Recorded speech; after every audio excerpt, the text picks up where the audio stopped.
Imagine living in a neighborhood where the grass police patrol harder than the actual cops. That's right, in my HOA community, a single blade of grass growing taller than Karen's standards was apparently a threat to suburban civilization. And Karen, clipboard in hand, made it her life's mission to make sure my lawn bowed down to her weekly schedule of perfection. I'm just a regular guy, middle-aged, working long hours, paying my bills, and minding my own business. But when Karen decided that my grass was the hill she wanted to die on, she woke something in me, something stubborn, something a little mischievous, something that didn't just want to survive her rules but wanted to flip them upside down. And that's exactly what I did. She forced me to mow my lawn weekly, so I gave her the greenest, neatest, most perfect lawn she had ever seen, except for one tiny detail: it wasn't real. Before I dive in, do me a favor, drop a comment below with your location and local time. I love seeing where you're all watching from. Now, let's get into it. I'll never forget the day it all began. It was a bright Saturday morning. I had just finished a long week of work, hoping to finally sleep in, maybe sip some coffee on the porch, while my German shepherd snoozed at my feet. Instead, I was jolted awake by the sound of high heels clacking down my driveway like a judge entering the courtroom. And who else could it be but Karen, queen of the HOA, armed with her clipboard and that permanent scowl she must have been born with. She didn't even bother with a greeting. "Your lawn is 2 inches above regulation height," she announced like she was citing a federal crime. "HOA guidelines require weekly mowing. If this happens again, you'll be fined." Now, I'll admit something, yes, the grass was a little shaggy. But it was mid-June, it had rained like crazy, and I hadn't exactly been timing my life by the growth rate of fescue. I opened my mouth to explain, but Karen cut me off. "No excuses. Everyone else manages. We can't let standards slip. Property values are at stake." Ah, the sacred words of every HOA tyrant: property values. As if my slightly rebellious patch of grass was going to send Zillow into freefall. I forced a smile. "Got it, Karen. I'll take care of it." That was mistake number one. I thought complying would make her go away. I thought if I just pushed my mower around once a week, she'd move on to harassing someone else. But Karen wasn't the kind of person satisfied with control. She craved submission. And once she smelled weakness, she doubled down. The next week she was back. This time she tapped her pen against her clipboard as she spoke. "You didn't trim the edges. Grass along the walkway should be flush." I glanced at the sidewalk. There were maybe 3 tiny strands of grass peeking over the concrete, barely noticeable. But Karen saw them like a hawk spotting prey. And she added, "You left clippings. That's unsightly." I looked at the faint green dust left after mowing something the wind probably would have carried away within the hour. But to Karen it was evidence. She scribbled a note on her clipboard with a flourish that screamed guilty. That's when I started to notice the letters. HOA envelopes appearing in my mailbox like clockwork. Each one contained a notice of violation fines, starting at $50, then $100 warnings of further action if I didn't rectify the situation immediately. It wasn't just the lawn anymore. Karen complained about the timing of when I mowed. Apparently mowing at 10 a.m. was disruptive. Then she claimed my mower was too loud. One time, she even took a picture of me holding a leaf blower and tried to argue that it wasn't HOA-approved equipment. It was laughable, really, except it wasn't, because every letter felt like a scarlet letter pinned on my chest. Every fine chipped away at my bank account. And every smug grin Karen flashed from across the street made my blood boil. The neighbors, of course, loved the show. Some whispered words of sympathy when Karen wasn't looking. Others openly sided with her, hoping to stay off her radar. And some just enjoyed the free entertainment watching the suburban gladiator match unfold. One evening I overheard 2 neighbors talking as I dragged my trash bins out. "Did you hear he got another fine?" Karen's relentless. "Well, his lawn is a little wild sometimes." I slammed the bin down harder than necessary, letting the echo answer for me. I tried to keep my cool. I really did. For a few weeks, I mowed religiously. Every Saturday morning, like a soldier reporting for duty. I trimmed, I bagged, I even swept the sidewalk until it sparkled. But it was never enough. Karen's eyes never left my yard. I'd catch her staring from her window like she had binoculars trained on me. She even started snapping photos from her phone for HOA records. It wasn't about grass anymore. It was about power, about control.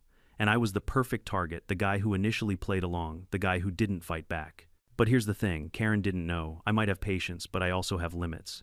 And the more she poked, the closer I got to snapping. The final straw came on the hottest Saturday of the year, the kind of day where the air feels like soup and your shirt sticks to your back before you even step outside. I was out there mowing, sweat dripping down my temples, my dog lying in the shade watching me suffer. And Karen, she stood on the sidewalk, hands on hips, supervising like she was the foreman of a prison chain gang. "You missed a spot," she shouted. "By the fence." I gritted my teeth and pushed the mower harder, fantasizing about all the ways I could silence her voice forever. Not literally, of course, but oh, the daydreams. Then she yelled again. "And don't forget, you need to bag everything this time. HOA won't tolerate clippings." I killed the mower engine and stared at her, chest heaving. She smirked, satisfied that she had broken me down one more time. But in that moment, something flipped inside me. I realized I wasn't broken.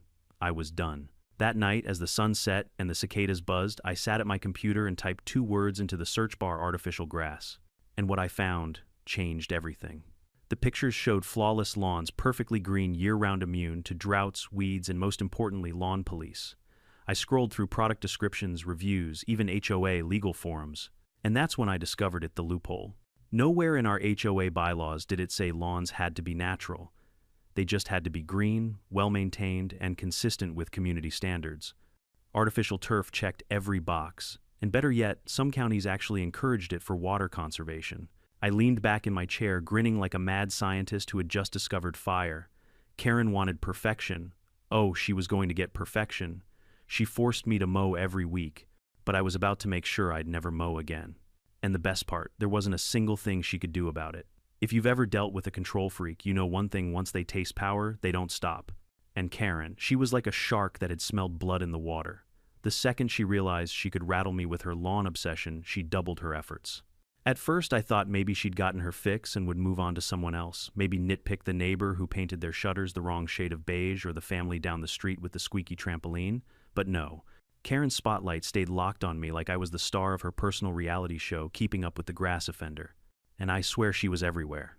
I'd pull into my driveway after work, and there she'd be standing on her porch with a glass of wine, eyes glued to my front yard. I'd wake up on Sunday mornings to the sound of her sandals clapping against the pavement as she marched by my house, snapping photos like some kind of suburban paparazzi. I started wondering if she had a folder on her computer labeled "Evidence Against Neighbor." Then came the letters, one after another like bills from a collection agency. Violation: lawn not evenly mowed. Violation: excessive grass clippings visible. Violation: mowing outside, approved hours. Approved hours. I had to laugh. When did grass mowing become a regulated activity? Was I supposed to punch a time clock before yanking the starter cord on my mower? And the fines, oh the fines. $50 here, 75 there, one even hit 100. Every envelope felt like another slap in the face. I started stacking them on my counter in a neat little pile, half tempted to wallpaper my garage with them as a shrine to HOA insanity. The thing was, no matter what I did, Karen always found something wrong. I mowed every Saturday at 9 a.m. sharp. Too loud, she said neighbors might be disturbed. I bagged every clipping and hauled it off. She claimed I left residue on the sidewalk. I edged carefully along the fence line. She marched over to point at one single stubborn weed, wagging her finger like she'd caught me shoplifting. It stopped being about the lawn. It was about control. She wanted me beaten down, bowing to her authority, acknowledging that she was queen of the cul-de-sac. And the neighbors, well, they didn't make it easier. Some would nod sympathetically when Karen wasn't looking. "She's tough on you," they whispered. But none of them spoke up publicly. Others took Karen's side, parroting her lines about community standards and property values. Then there were the rest who just loved the drama. I could see them peeking from their windows whenever Karen confronted me, sipping coffee like they were watching a soap opera. I'll admit it started to get to me. Saturdays weren't weekends anymore, they were battle days. My lawn wasn't grass. It was a war zone. I'd push that mower under the blazing sun, sweat soaking my shirt, knowing Karen's hawk eyes were trained on me from across the street. Sometimes I could even hear the faint click of her camera, documenting my every move like she was building a legal case. One day I'd barely finished mowing when she strutted up in her pink cardigan, clipboard under her arm like a general carrying battle plans. She didn't even say hello. "You missed trimming around the utility box," she announced. I stared at the small patch of grass she was pointing to, a spot no larger than a coaster. I almost laughed, but her dead serious expression stopped me. "Karen," I said slowly, "do you really think anyone cares about that?" She raised her eyebrows. "I care, and this community cares. Standards matter." And just like that, she scribbled something on her clipboard. Another violation incoming. I wanted to scream. I wanted to rip that clipboard out of her hands and frisbee it into the storm drain. But instead, I clenched my fists, swallowed the anger, and walked away. But something inside me shifted that day. Up until then, I'd been reacting, mowing when told, trimming when told, bagging when told, playing defense while she played offense. But the more she piled on, the more a thought grew in the back of my mind. What if I stopped playing her game altogether? That thought became a full-blown obsession the day she hit me with my most ridiculous violation yet. It was early evening. I'd just finished dinner when I found another letter taped to my door. Not mailed, not left in the box. Taped to the door like some medieval proclamation. It read, "Notice of violation. Grass height inconsistent by approximately 0.5 inch across lawn surface." I actually laughed out loud. Half an inch. Was she crawling across my yard with a ruler? Did she own a NASA-calibrated lawn measuring device? That laughter turned into something else: determination. If Karen wanted a war, fine. But I wasn't going to fight it with mowers and trimmers anymore. I was going to outsmart her. That night I sat down at my computer, HOA bylaws open in one window, search engine in the other. I combed through every clause, every sentence, every tedious paragraph. The rules were clear. Lawns must be green, well-maintained, and consistent with neighborhood aesthetic standards. But you know what word never appeared? Natural. That's when the idea hit me like a lightning bolt. Artificial grass. I dove into research. High-end turf looked incredible, perfectly trimmed lush green and low maintenance. It was practically indistinguishable from real grass, except better. No mowing, no watering, no weeds.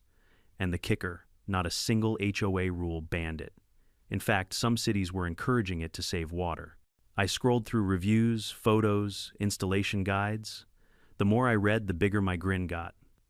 This wasn't just a solution, it was revenge. Karen wanted perfection. She was about to choke on it. She forced me to waste weekend after weekend sweating under the Sunday. She slapped me with fine after fine, humiliation after humiliation. But now I had a way to turn the tables. I leaned back in my chair, a plan forming in my mind. I wasn't going to yell at her. I wasn't going to argue. I was going to smile, nod, and quietly prepare the ultimate middle finger, a flawless lawn that she couldn't touch. And when it was done, Karen would lose her mind. I closed my laptop, heart pounding with excitement. For the first time in weeks, I felt calm, confident, even a little smug, because now this wasn't just about grass. It was about beating Karen at her own game. And oh, how sweet that game was about to get. Every man has a breaking point. Mine arrived on the hottest Saturday of the summer. The day felt like punishment from above. The sun baked the streets so hard, you could have fried eggs on the asphalt. The air shimmered. Cicadas screamed from the trees like tiny demons mocking me.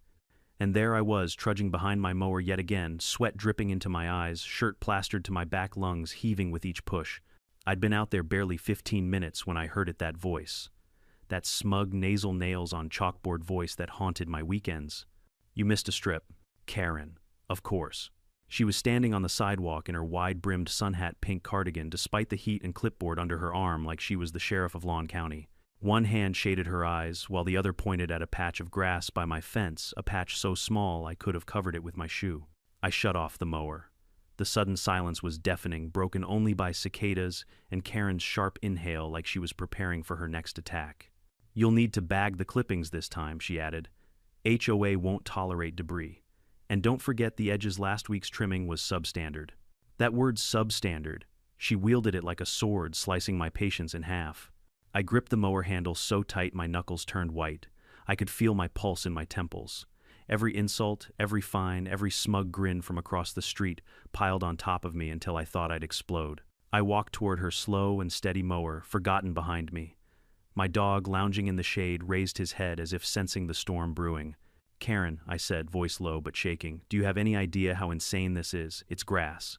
Grass.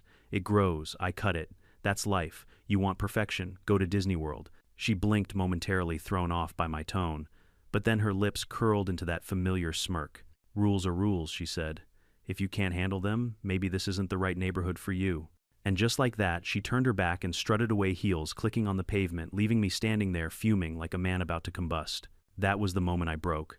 Not in the way she wanted, not in surrender. No, I broke in the opposite direction. I stopped caring about her clipboard, her fines, her smug little power trip. If she wanted a war, she was going to get one. And I wasn't just going to win, I was going to humiliate her. That night, I sat at my kitchen table with the HOA bylaws spread out like sacred scripture. I pored over every line, every clause, hunting for weaknesses. My laptop glowed with search results: alternative lawns, HOA loopholes, artificial turf installation. I scribbled notes like a detective cracking a case. And then I found it. The golden ticket. Artificial grass. Perfectly green. No mowing. No watering. No weeds. And most importantly, no rule against it. The bylaws required a green, well-maintained lawn consistent with neighborhood standards. Artificial turf checked every box. Heck, it exceeded them. It was the lawn equivalent of a luxury car parked in a driveway full of minivans. The more I read, the more my grin widened. Karen's entire crusade was about forcing me to mow every week. But with artificial turf, there'd be nothing left to mow. Nothing for her to police, nothing for her to fine. It was poetic. She wanted perfection, and I was going to give it to her, just not the way she expected. I clicked through websites like a kid in a candy store. There were rolls of turf so realistic you could mistake them for Augusta National Fairways. Options with different shades, textures, even fake thatch to mimic natural growth. I pictured Karen staring at my flawless permanent green carpet and choking on her Chardonnay. I didn't stop there. I called a landscaping buddy from college, asked him about installation. He laughed so hard when I explained the situation he nearly dropped the phone. But then he got serious. You know, a lot of HOAs try to fight it, but if it's not in the bylaws, they've got nothing. And man, once it's down, it looks incredible. Maintenance-free, she'll hate it. Music to my ears. By the next morning, I was making calls. Quotes, timelines, delivery schedules. The whole 9 yards. Literally. Meanwhile, Karen kept circling. She didn't know what was coming, but I could feel her tightening the noose, trying to get her final digs in before my plan unfolded. One evening, she caught me watering the lawn. Wasteful, she scolded, shaking her head. You know the HOA discourages excessive water use. Another time, she snapped a photo of me edging the sidewalk. Not even she muttered, jotting notes on her clipboard. I wanted to laugh in her face. Let her collect her evidence. Soon, none of it would matter. The delivery day came faster than I expected. A massive truck pulled up in front of my house, stacked with rolls of emerald green turf. The workers hopped out, sunburned and efficient, unloading like they were storming a beach. Karen emerged from her house instantly, like a meerkat spotting danger. Her sunglasses slid down her nose as she squinted at the truck. "What's this?" she demanded, marching over.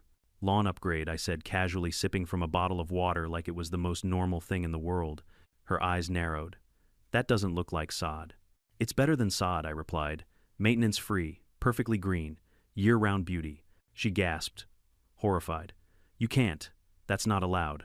I reached behind me, pulled out my dog-eared copy of the bylaws, and flipped to the landscaping section. "Show me where it says, no artificial grass. I'll wait." For once, Karen didn't have an answer. She sputtered, her mouth opening and closing like a fish out of water. Finally, she spun on her heel and stormed off, muttering something about calling an emergency HOA meeting. I watched her go, grinning so wide my cheeks hurt. The workers unrolled the first strip of turf, and just like that, my war with Karen entered a new phase. By the end of the day, my yard looked like something out of a magazine. Perfect blades of grass, uniform color edges, crisp as if carved with a ruler. Neighbors stopped by gawking. Some admired it openly. Others shook their heads in disbelief. One whispered, "Karen's gonna lose her mind." Good. That was the point. I stood there on my porch that evening, cold beer and hand dog at my side, staring at my new lawn like a king surveying his conquered kingdom. For the first time in months, I felt peace. No mower waiting in the garage, no weeds taunting me, no sweat dripping down my back, just perfection. And I knew one thing for certain: Karen's meltdown was coming, and I was going to enjoy every second of it. If victory has a sound, it's the rip of sod coming up in long wet ribbons.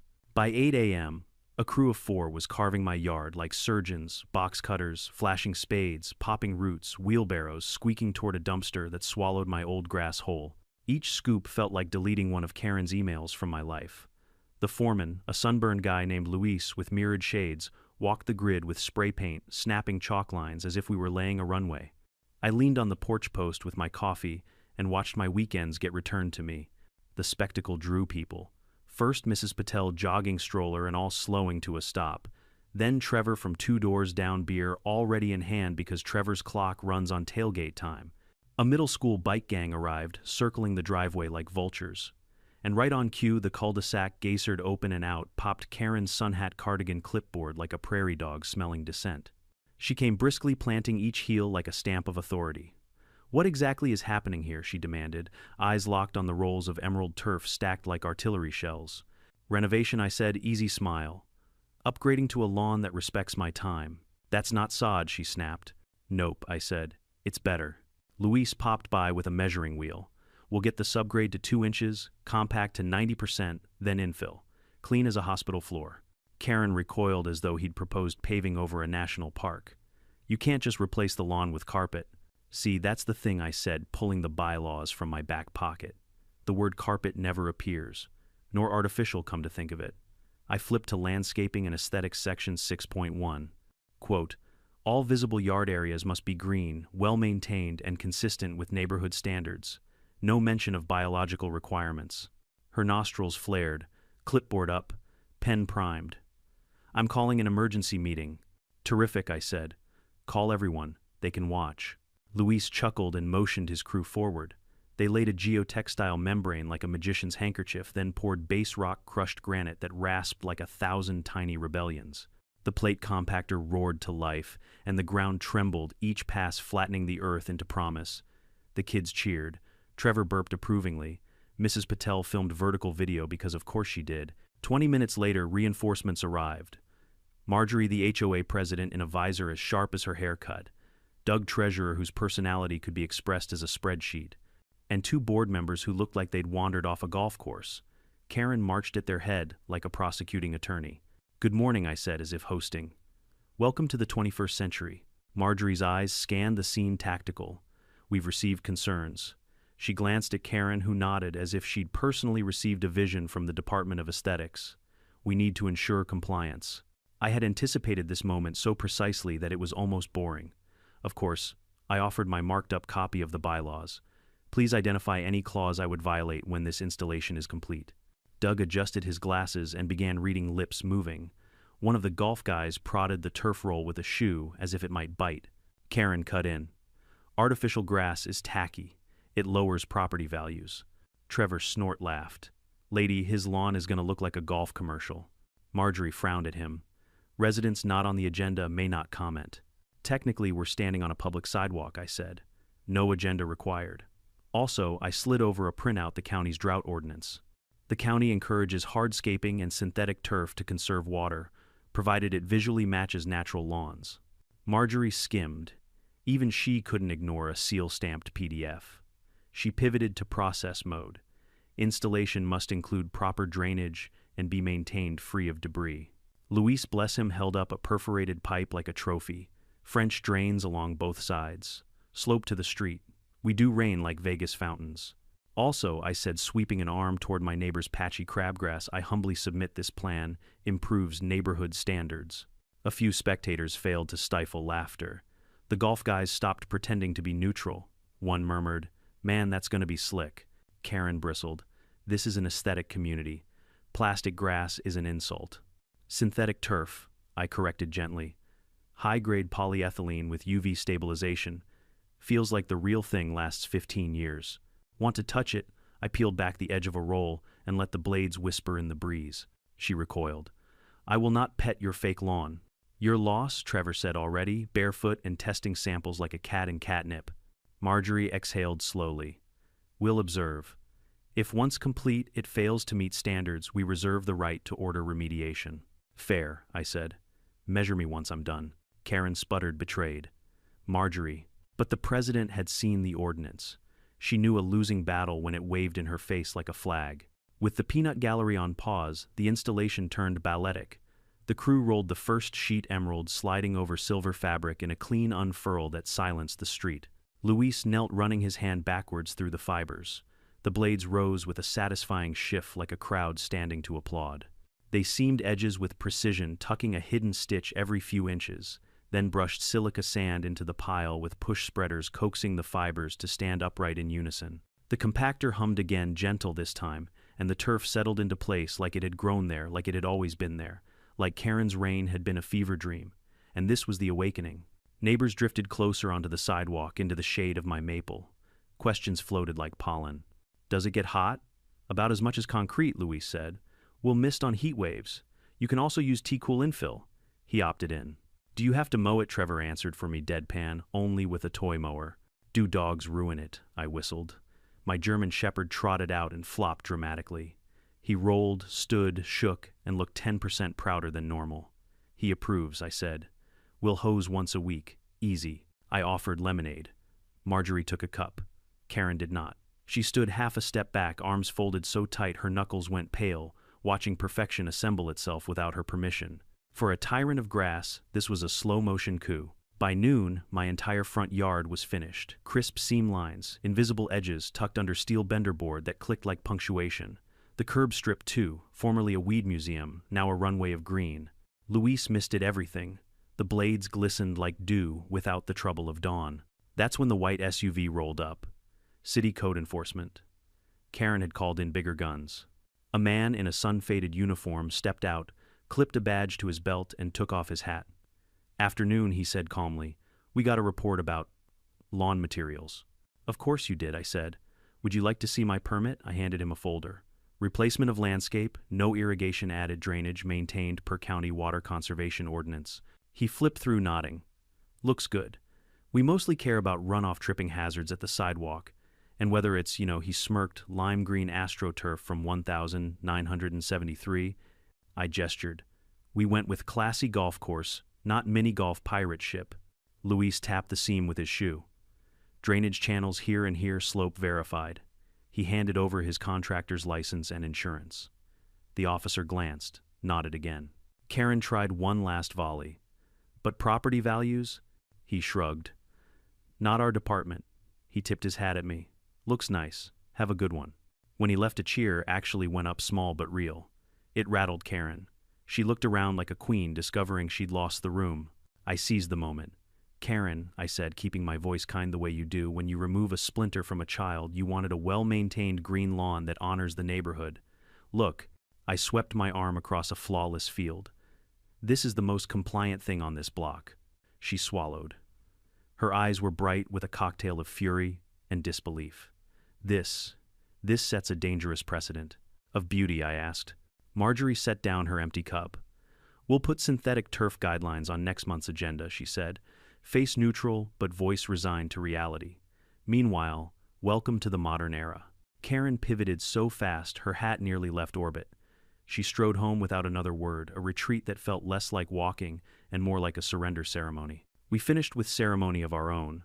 The crew fluffed the last corner, broomed the nap, and presented me the hose like a ribbon cutting. I misted the lawn. The water turned to diamonds. For the first Saturday in months, I wasn't dripping in sweat, vibrating with humiliation, or performing for a clipboard. I stood on my porch, raised a glass of lemonade, and let the quiet soak in. The neighborhood drifted away in ones and twos, but not before a few side conversations sprouted like well grass.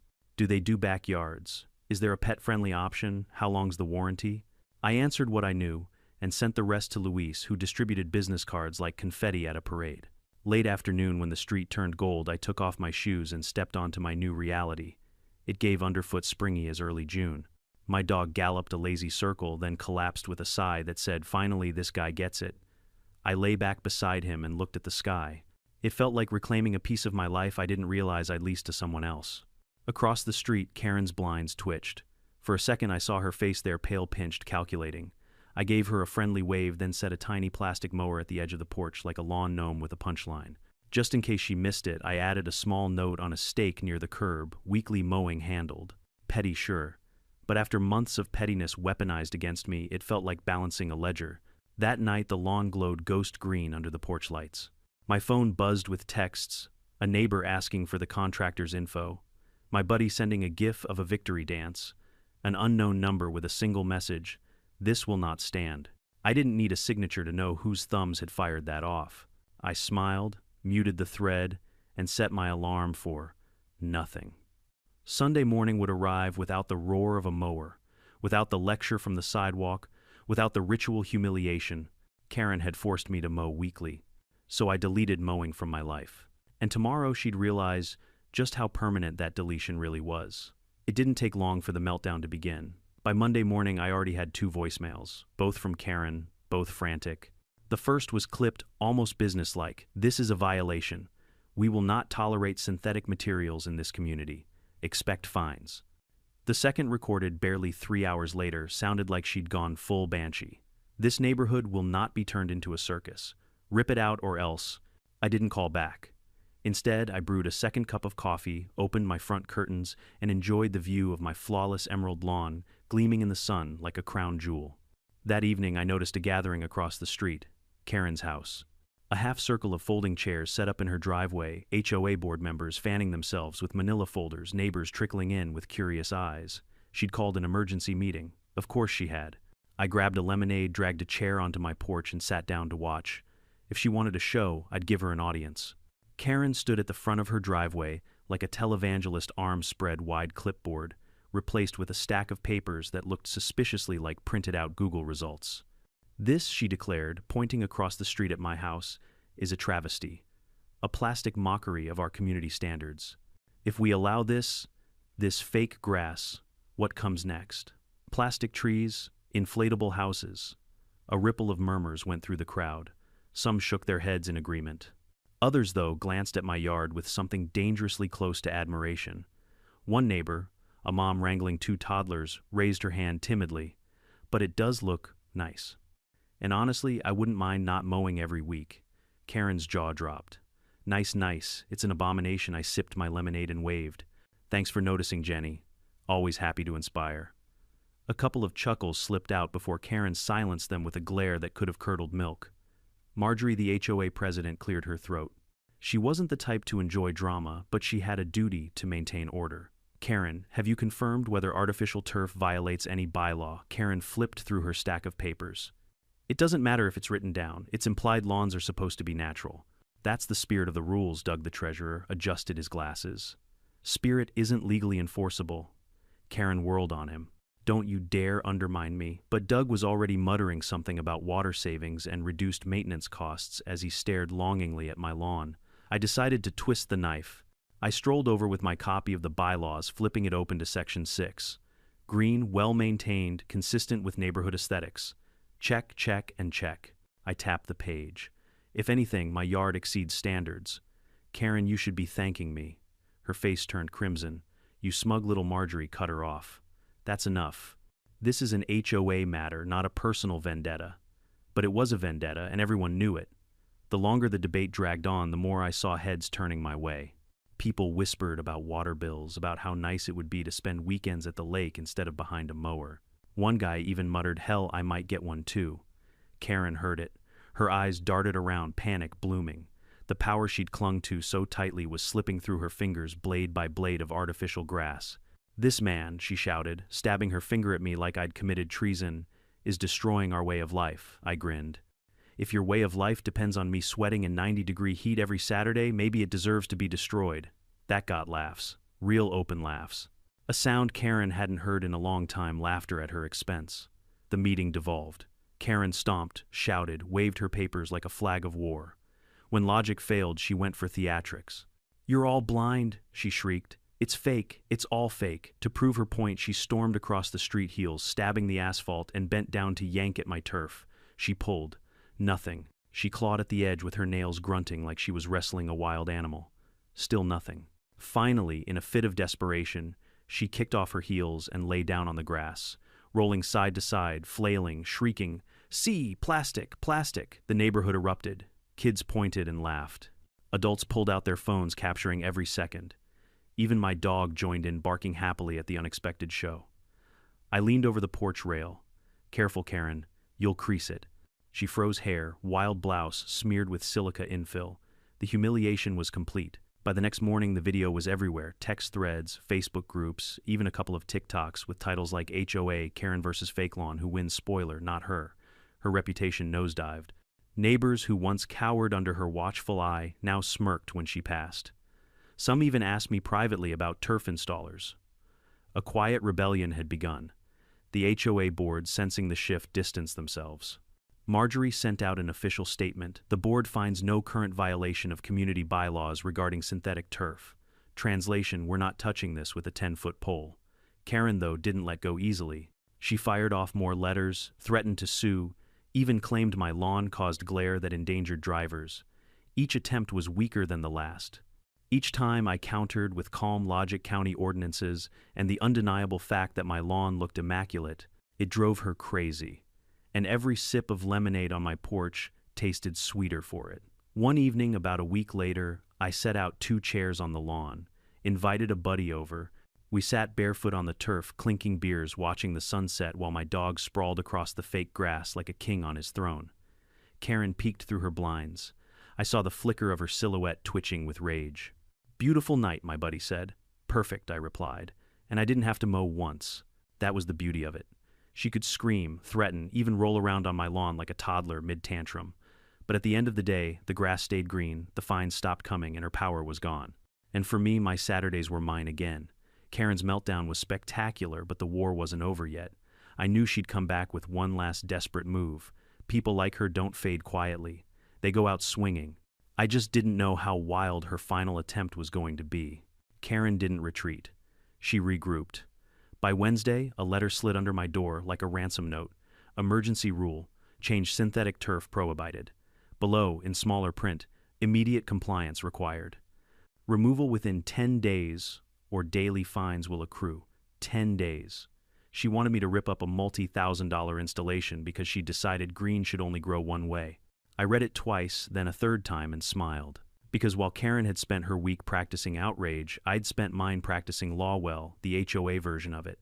I'd read the covenants, conditions, and restrictions so often I could quote clauses like song lyrics. And you know what those lyrics said: no rule change could apply retroactively without a supermajority vote and an explicit waiver of grandfathering. Even then, the board needed to show a compelling aesthetic rationale and offer reasonable accommodation. In normal English, you can't change the rules just to punish one guy. I grabbed a pen, wrote, "Nice try," and slid the letter back under her door. Childish, maybe, but so was the 10-day ultimatum. The real theater began Thursday night in the clubhouse.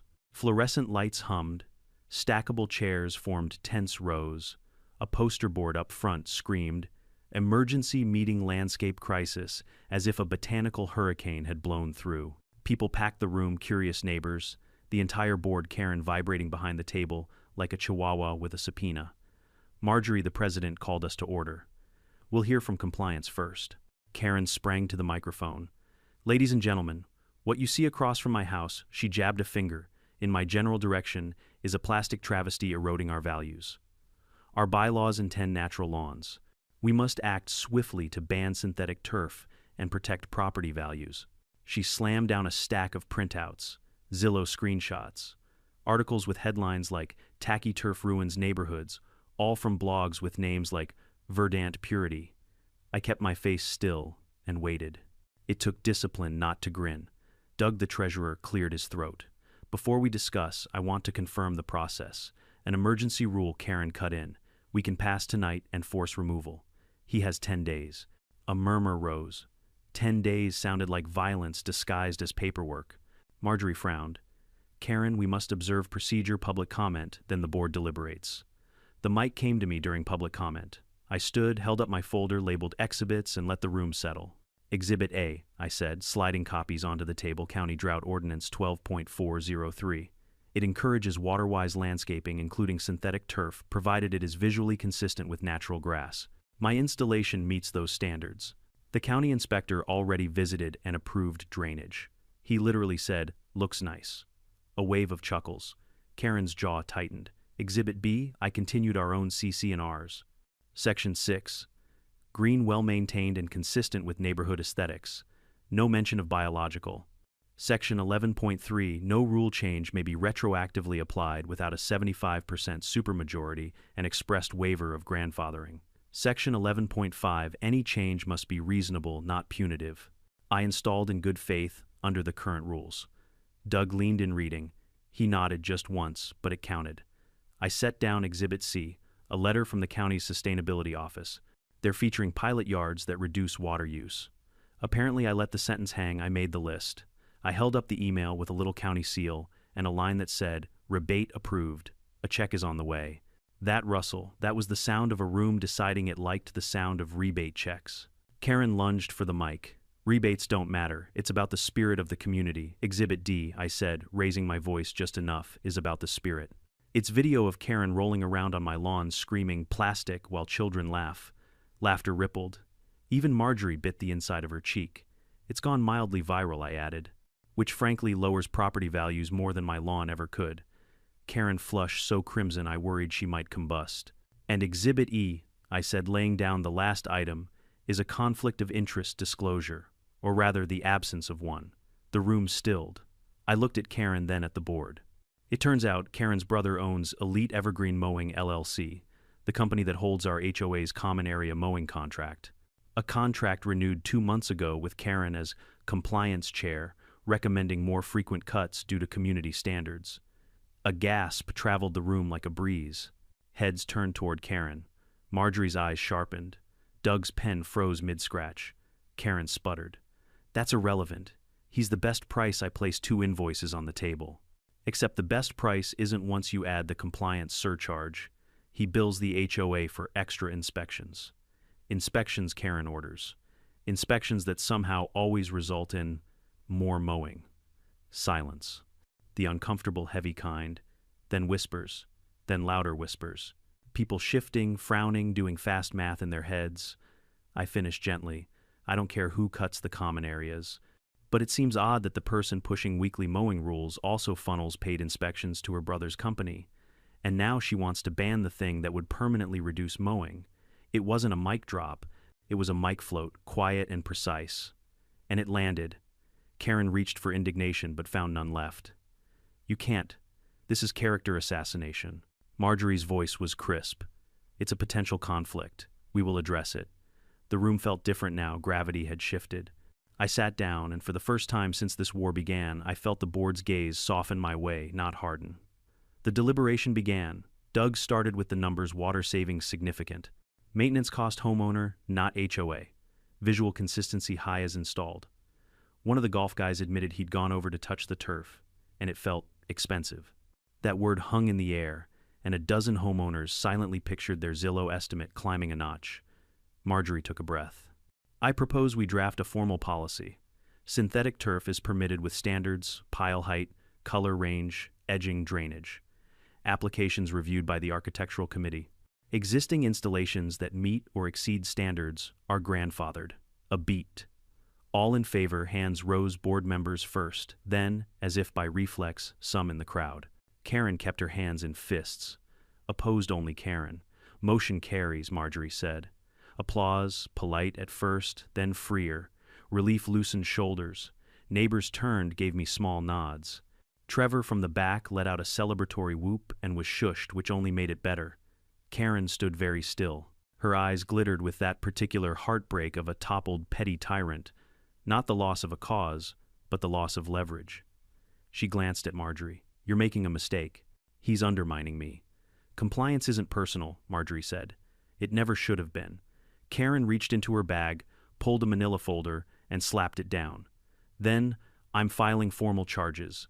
Glare hazards. Heat radiation. Synthetic runoff. I have studies. She fanned printouts like a magician's deck. Doug peered at them. Blog posts, he murmured. From Grass's Life Quarterly. I stood again, not to grandstand, but to finish this humanely.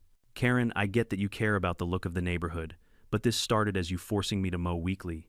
And it became a crusade. You turned a lawn into a battlefield. Something in her face flickered, but it was gone too quickly to save. Marjorie tapped her gavel. Final item. Due to potential conflict and recent conduct unbecoming a board officer, I moved to suspend Karen as compliance chair pending review. The vote was not close. Even one of the golf guys who'd ridden in with her raised his hand against. A dull sound escaped Karen, not a sob, not quite, a collapse of air. She gathered her papers with jerky hands and fled the room, sun hat wobbling like a little white flag that refused to wave. The meeting adjourned and the board filtered out into the night. People lingered. Conversation sprouted. Who's your installer? Do they do backyards? I answered with calm generosity, because winning is sweeter without gloating. Trevor handled the gloating anyway. As I stepped outside, a woman I barely knew stopped me. I'm single mom, 2 jobs, she said, embarrassed. Every violation, it felt like I was failing. What you did, it helps more of us than you know. I nodded throat tight. Then it was worth every minute. At home, I clicked on the porch light. The lawn glowed softly. My dog lay down like a furry comma at the sentence's end. Across the street, Karen's windows were dark. For the first time in months, the cul-de-sac sounded like a neighborhood instead of a courtroom. I poured a nightcap and texted Luis, "You might get busy." He replied with a lawn emoji and $3 signs. Before bed, I opened my email.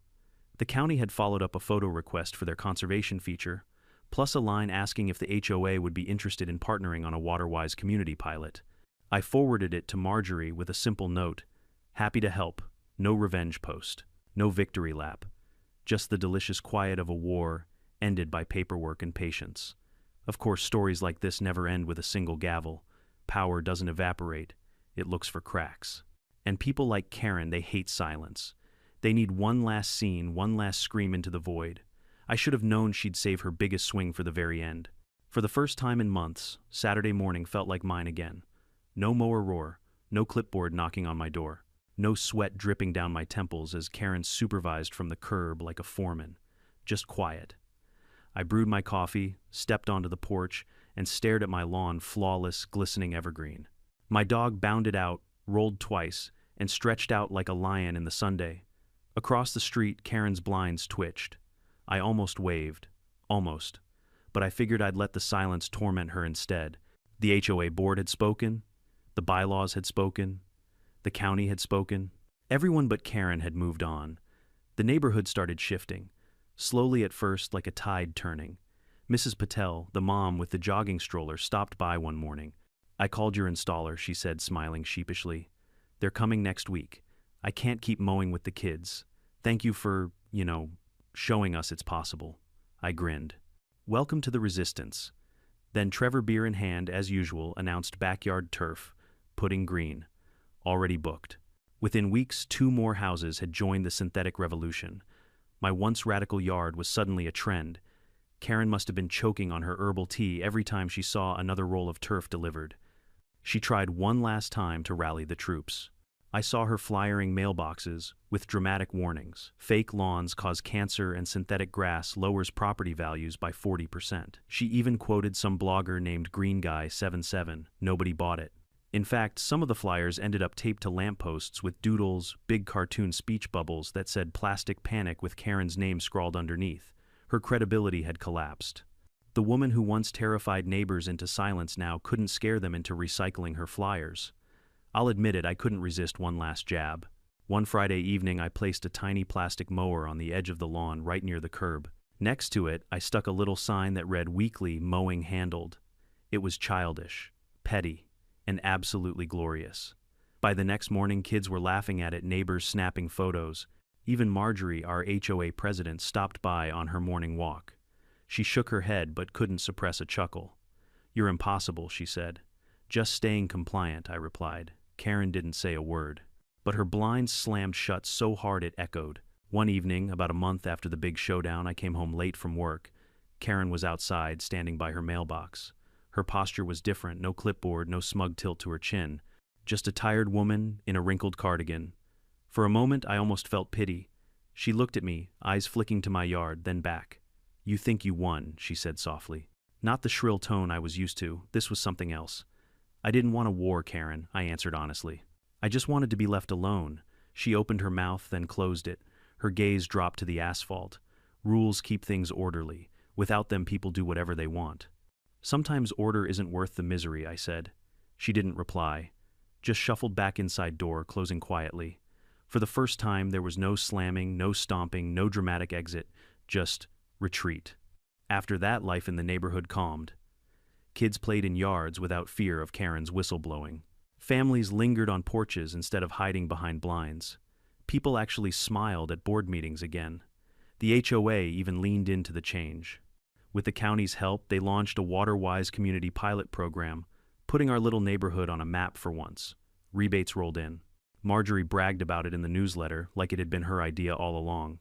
As for me, my Saturdays transformed. I fished at the lake. I grilled with friends. I even started golfing again, ironic, since my front yard now looked better than half the courses I played. Every time I came home, I saw that perfect green stretch untouched by weeds, immune to Karen's wrath. And every time I couldn't help but laugh at the absurdity of it all. Looking back, it's almost funny how something as trivial as grass became the center of a war. But it wasn't really about grass, was it? It was about control. About someone who needed to dominate every square inch around her, and what happens when you tell her no. Karen forced me into a corner. She thought she could bully me into submission with rules, fines, and humiliation. And maybe for a while she did. But in pushing me that far, she also gave me the resolve to push back smarter, harder, and in a way she couldn't beat. The artificial grass wasn't just revenge, it was freedom. It was reclaiming my time, my peace, my dignity, and it turned out to be a victory for the whole neighborhood, not just me. Sometimes standing up to tyranny, no matter how small or petty, creates ripples bigger than you expect. So what's the takeaway? Life will always hand you a Karen. Maybe not with a clipboard, maybe not obsessed with grass, but someone who thrives on control, on making others miserable just to feel powerful. You can spend your energy fighting them blow for blow, exhausting yourself. Or you can outsmart them. Find the loophole. Flip the script. Turn their own obsession into their downfall. It's not just about lawns. It's about life. About refusing to let someone else's pettiness dictate your peace. And in my case, it was about realizing that sometimes the best revenge isn't shouting louder, it's making sure you never have to mow on a Saturday again.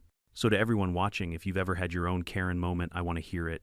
Drop your story in the comments, whether it's about an HOA nightmare, a controlling neighbor, or just the pettiest argument you ever won. Let's share a laugh at their expense. And if you haven't already, hit subscribe. There are plenty more HOA stories where this came from, drama, revenge, and yes, maybe even a few more plastic lawns. Because in the end, grass grows, Karens scream, but freedom. Freedom is artificial and it's glorious. At the end of the day, this story wasn't really about lawns or even about the HOA. It was about choice, about refusing to let someone else's negativity consume the parts of your life that should bring you peace. Karen thought she could control me through rules and intimidation. But in standing up to her, not with anger but with creativity, I reclaimed something far more valuable than just a patch of grass. I reclaimed my time, my freedom, and my dignity. Life is full of people like Karen. They'll tell you what you can't do, what you must do, how you should live. And if you let them, they'll steal your weekends, your joy, even your identity. But the truth is, we always have the power to fight back, not always with fists or shouting, but with cleverness, persistence, and the courage to say enough. The victory here wasn't just mine. It was for every neighbor who was tired of being policed. It was for every homeowner who wanted to enjoy their home without fear of a violation notice. And maybe it's for you too, the reminder that sometimes the best revenge is simply refusing to play someone else's game. Now, I'd love to hear from you. Have you ever had a Karen in your life? How did you deal with it? Drop your story in the comments below. I read every single one. And if you enjoyed this saga of drama, comedy, and a little sweet revenge, don't forget to like, subscribe, and hit the bell so you don't miss the next wild HOA story. Because trust me, there are plenty more battles to come.